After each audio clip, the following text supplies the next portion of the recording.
Chers apprenants, bonsoir et bienvenue à cette leçon. Euh, Nous sommes dans le cadre des études panafricaines, un programme alternatif ayant pour but de pallier aux lacunes des systèmes éducatifs africains qui ne permettent pas aux Africains de répondre de manière efficace aux défis qui se posent à eux. C'est pourquoi il était urgent de mettre sur pied un programme éducatif alternatif. Ce programme est parrainé par la Ligue associative africaine et le parti politique La Limara, parti politique camerounais, Ligue des masses pour la renaissance africaine. Aujourd'hui, la leçon, c'est l'introduction du mal et la fin du monde. Nous sommes toujours dans la cosmogonie, la création du monde et dans la discipline religion. Avant de commencer la religion proprement dite, nous vous rappelons que vous pouvez investir dans les sociétés parrainées par la Ligue associative africaine et vous pouvez également vous former à d'autres disciplines comme l'économie politique, euh, la pensée philosophique, l'informatique, le développement personnel et beaucoup d'autres. Pour ceux qui veulent faire les tests, les tests de langue internationaux comme le TEF, le TCF, le DALF, le DELF et autres, vous pouvez également vous former chez nous. Nous entrons donc à la leçon proprement dite, l'introduction du mal et la fin du monde. En guise d'introduction, pardon, en guise d'introduction, nous voyons que la marade a été présente au début de la création. C'est elle que son père a respiré pour pouvoir venir à l'existence.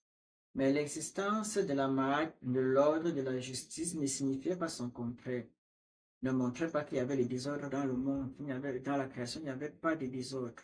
Ce n'est pas parce qu'elle était présente que l'ordre était, la divinité de l'ordre était présente qu'il y avait des désordre, il n'y avait pas de désordre. Et il y a eu des failles qui sont arrivées et qui provoqueront, qui ont provoqué l'arrivée du mal et qui provoqueront la fin du monde. La création était parfaite, la création était très parfaite. Elle est parfaite d'ailleurs. Nous allons voir ce qui a rendu la création imparfaite, comment le mal est arrivé dans la création et comment la création cessera. Donc, nous commençons à la première partie, l'introduction du mal au sein de la création. Le mal n'a pas été amené au sein de la création par des humains. Non, il n'y a pas un péché originel où les hommes ont péché de manière naturelle et que chaque homme porte ce péché. Non.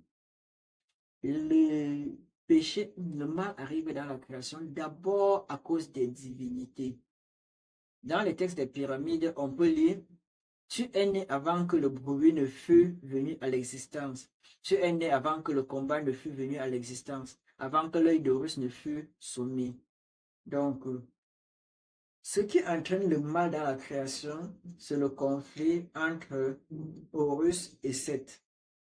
Et suite au meurtre d'Osiris, je reviens rapidement sur le contexte. Jeb est le fils de Tefnut et Shut. Tefnut et Shut ont donné au monde Jeb et Nut. Jeb a été le premier pharaon d'Égypte pharaonique. En tant que premier pharaon d'Égypte pharaonique, il a laissé un héritage. Il avait deux fils.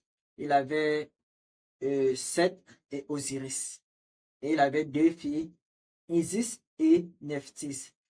Isis était l'épouse d'Osiris, Nephthys était l'épouse de Seth.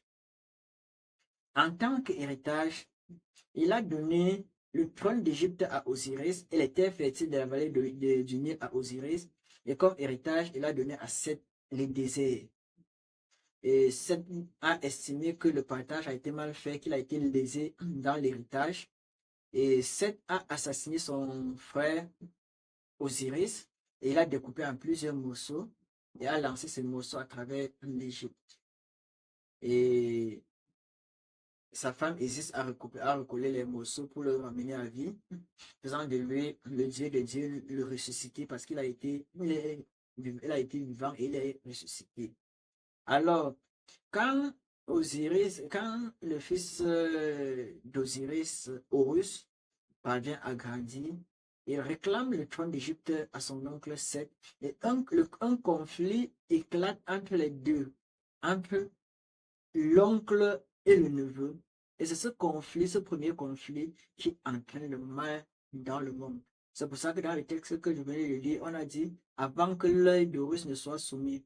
Parce que lors de ce conflit, Seth va retirer l'œil de son neveu Horus. Mieux était l'intervention de Djéouti, qu'on appelle généralement Thoth. Horus devait rester borgne. Donc, voilà la première introduction du mal dans le monde. Et cette première introduction du mal dans le monde est liée au pouvoir. Donc, c'est une lutte du pouvoir pour le trône d'Égypte et également un conflit de vengeance, puisque Horus venge son père Osiris et la mort de son père Osiris. La deuxième, la deuxième raison pour laquelle le mal est arrivé dans le monde, c'est la désobéissance ou l'incapacité des humains. Donc, le mal est venu au monde d'abord par les divinités et ensuite par les humains. Les humains se sont rebellés contre l'ordre établi. Ils se sont rebellés contre le créateur Atum. Et le créateur a tenté de mettre fin à leur espèce. Le créateur a tenté d'exterminer l'espèce humaine. Avant de se ressaisir à la dernière minute, avant de se ressaisir et de laisser l'espèce humaine. Donc, les hommes ont désobéi à Atum. Ils ont désobéi à l'ordre. D'ailleurs, Atum lui-même le précise, et pour se justifier, il dit, je n'ai pas ordonné qu'ils commettent le mal. C'est leurs cœurs qui ont désobéi à ce que j'avais dit.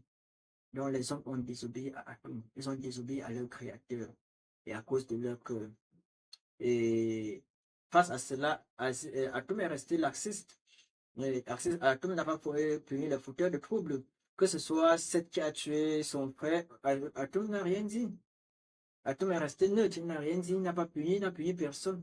Les hommes qui commettaient le mal, Atum est d'abord resté neutre. C'est plus tard qu'il a commencé à punir les fautifs.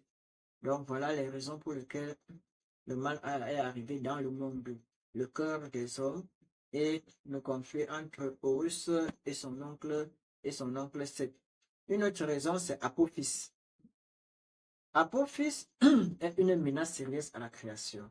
Apophis menace la création et Atum se bat incessamment contre lui. Il s'attaque, Apophis s'attaque au fonctionnement même de toute la création. Il remet en cause toute la création.